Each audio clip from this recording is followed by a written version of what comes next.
Hello everyone. स्वागत है आपका समग्र स्टडी यूट्यूब चैनल पे। तो आज हम करने वाले हैं प्रियम्बल। जो मैंने क्लास करवाया था उसके ऊपर में 15 क्वेश्चन टोटल करने वाली हूँ, ठीक है।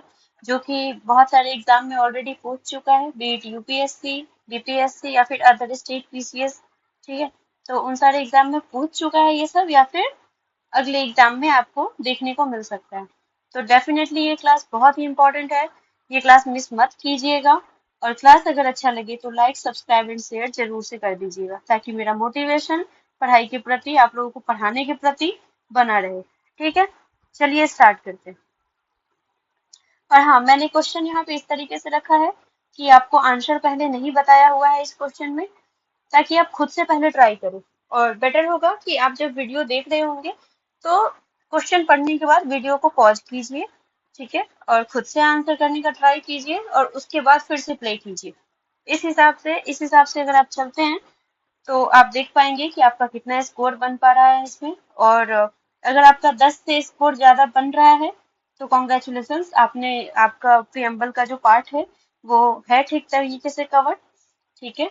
फिर भी आपको थोड़ा बहुत देखने की जरूरत है। जिसका 15 का 15 सही हो रहा है उनको मतलब अभी देखने की जरूरत नहीं है, एग्जाम टाइम में आप रिवीजन एक बार कर लेना, बाकी आपका सही है प्रियम्बल का पार्ट, ठीक है। उस हिसाब से अपना स्कोर मेजर करके और मुझे भी कमेंट बॉक्स में आप लोग बता सकते हैं कि आपका स्कोर क्या आया है, ठीक है।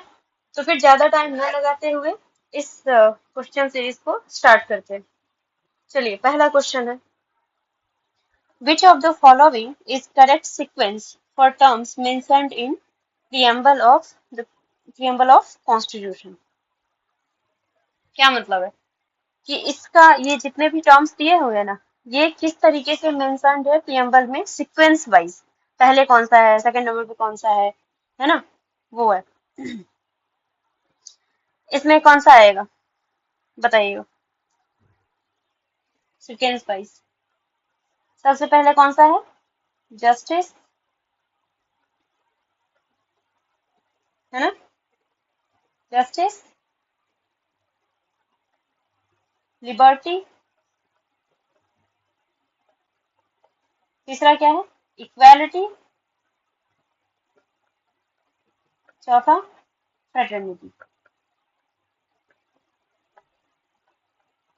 मैच कर लीजिए आप लोगों में से किसका आंसर सही है। जिसका सही है कॉन्ग्रेचुलेशन, जिसका नहीं सही है वो थोड़ा रिवाइज करेंगे। इसका वीडियो भी आप पीछे पीछे जा करके देख सकते हैं, प्लेलिस्ट में जा करके, ठीक है। Okay, justice, liberty, equality and fraternity, यही है ना। ओके, चलिए आगे बढ़ते हैं। दूसरा क्वेश्चन क्या कहता है, which of the following words was inserted in the preamble by the Constitution 42nd Amendment Act of Constitution 1976? इसमें से कौन सा वर्ड है जो कि इंसर्ट किया गया था इस अमेंडमेंट के थ्रू, कौन सा है बताइएगा। पॉज कर दीजिए वीडियो को, उसके बाद आंसर देने का ट्राई कीजिए। चलिए, मैं यहाँ पे आंसर लिख रही हूँ, सोशलिस्ट। इसका आंसर क्या है, बी, सोशलिस्ट, ठीक है। चलिए, तीसरा आंसर हम यहाँ पे ज्यादा एक्सप्लेन नहीं करेंगे, क्योंकि अगर ज्यादा एक्सप्लेन किया तो ये वीडियो ज्यादा लेंदी हो जाएगा, ठीक है। और मैं ऑलरेडी इसको इन डिटेल में करवा चुकी हूँ, तो आप लोग प्लीज जा करके प्रियम्बल का वीडियो देख सकते हैं, है ना, उससे बहुत सारी चीजें क्लियर हो जाएंगी, ठीक है। चलिए हम तीसरी क्वेश्चन पे बढ़ते हैं। Who moved the objective resolution that was later adopted और adopted भी, ठीक है, as the preamble of the constitution of India? किसने दिया था ऑब्जेक्टिव रिजोल्यूशन, ठीक है। मैं यहाँ पे आंसर लिख रही हूँ, जवाहरलाल नेहरू, यानी कि ऑप्शन सी। ओके, मूव करते हैं फोर्थ क्वेश्चन पे। विच of the following is not used in the preamble of the constitution to describe the form of governance in India? Answer the question. मैं यहाँ पे आंसर लिख रही हूँ, फेडरल। ओके, प्रियम्बल में फेडरल वर्ड का use नहीं किया गया है। ठीक है, चलिए अगला क्वेश्चन देखते हैं। विच of the following reflects the mind and ideals of the framers of the constitution? क्या रिफ्लेक्ट करता है, बताइए? प्रियम्बल। मैंने पहले ही बोला था प्रियम्बल की क्लास में कि प्रियम्बल को आइडेंटिटी कार्ड बोला गया है, हॉरोस्कोप बोला गया है ना? ये सब अगर याद रहेगा आपको तो इस क्वेश्चन को आप बहुत इजीली कर पाएंगे। ठीक है, कलर चेंज करते हैं। ठीक। 6 नंबर क्वेश्चन देखते हैं। Unity and integrity of the nation, है ना, प्रियम्बल में मेंशन है ये। Written in the preamble promotes which of the following? किस चीज को प्रमोट करता है unity and integrity of the nation? Unity and integrity of the nation fraternity को प्रमोट करता है। ठीक है, किस चीज को? फ्रेटर्निटी। फ्रेटर्निटी यानी कि सी। ओके, अगला क्वेश्चन देखते हैं। Which of the following term in the preamble signifies that India is free from any external control? कौन सा टर्म इस चीज को डिफाइन करता है? Answer number A, that is sovereign.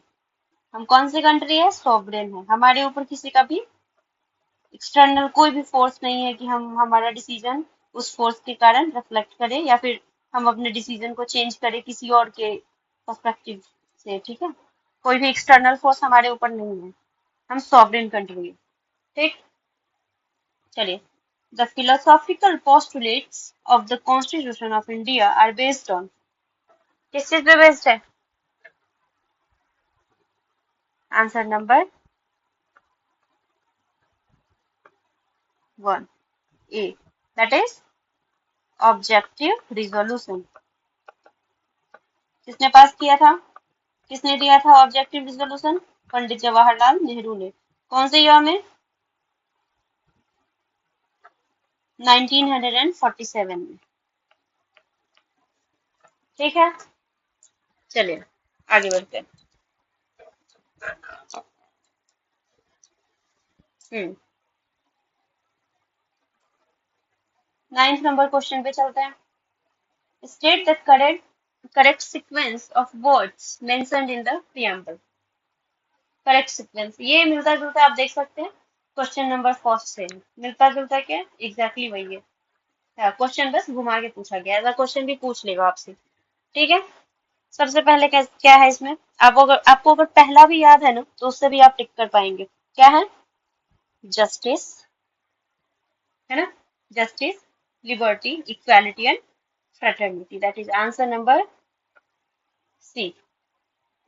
Okay, the preamble of the Indian Constitution is inspired by the preamble of, कहाँ के preamble से इंस्पायर्ड है? उस क्लास में हमने करवाया था, यूएसए। इनफैक्ट यूएसए पहला ऐसा कंट्री है जिसका कॉन्स्टिट्यूशन, जिसने अपने कॉन्स्टिट्यूशन में प्रियम्बल दिया था। ठीक है, और हमने वहीं से ये आइडिया लिया है। Okay, question number 11। What is the legal nature of the preamble of the constitution? क्या है? लीगली इन्फोर्सिबल है, नॉट इन्फोर्सिबल है, क्या है ये? That is it's not enforceable. Answer number A, not enforceable. ठीक है, चलिए आगे देखते हैं। Question number 12। Which among the following is not written in the preamble of our constitution? क्या नहीं लिखा हुआ है हमारे preamble में? सोशलिस्ट है, ऑफ कोर्स है, सेक्युलर है, सॉवरेन है, क्या नहीं लिखा है? कम्युनिस्ट, यानी कि आंसर सी हो जाएगा, कम्युनिस्ट। चलिए आगे बढ़ते हैं। Which of the following was added in the preamble by 42nd Amendment Act of 1976? ये थोड़ा ट्रिकी है, बहुत सारे लोग इसको नहीं भी जानते होंगे। चलिए आगे देखते हैं। पहला ऑप्शन क्या है? फ्रेटर्निटी, ऑफ कोर्स फ्रेटर्निटी है, जस्टिस भी है, इक्वालिटी भी है, इंटीग्रिटी भी आपको लगेगा है, बट इंटीग्रिटी याद रखिएगा ये ऐड किया गया था 42nd अमेंडमेंट एक्ट 1976 में। ठीक है, कौन कौन सा ऐड किया गया था? Integrity, socialist, secular. ठीक है, ये तीनों ऐड किया गया था, याद रखिएगा इस चीज को। अगला क्या क्वेश्चन है? What is the date of adoption of the constitution? चलिए, इस क्वेश्चन को डेफिनेटली आप लोग पॉज करेंगे और इसका आंसर खुद से देने का ट्राई करेंगे, ठीक है? क्योंकि ये कॉन्स्टिट्यूशन में जो प्रियम्बल दिया हुआ है उसके अंदर इस डेट को मेंशन किया गया है, ठीक है? चलिए, आई होप कि आप लोगों ने आंसर दिया होगा और मोस्ट ऑफ द पीपल जिसका करेक्ट हुआ होगा, ठीक है? इसका आंसर है B, that is 26 November 1949। Okay, ये आंसर आप सबको देना है, ठीक है? जो मैं दे रही हूँ बाद में, लेकिन पॉज करने के बाद आप इसको देखेंगे। इस आंसर को सबको देना है। What is the source of authority of the constitution? Most important question, tick mark. ठीक है, क्या है सोर्स? तो सोर्स है हम लोग, आप लोग, we the people of India. हमारा कॉन्स्टिट्यूशन का जो प्रियम्बल है वो स्टार्ट होता है इसी से, we the people of India having solemnly resolve, है ना? इसी से स्टार्ट होता है, ठीक है? तो we the people of India, we are the source of power for our constitution. Okay okay guys, this was the session on preamble. मैं आशा करती हूँ कि आप लोगों को ये क्लास बहुत ही बेनिफिशियल लगा होगा, और please like, subscribe and share my class and my YouTube channel, so that कि मेरा मोटिवेशन बना रहे और मैं ऐसे ही क्वालिटी कंटेंट्स लेके आपके लिए आती रहूं। All the best.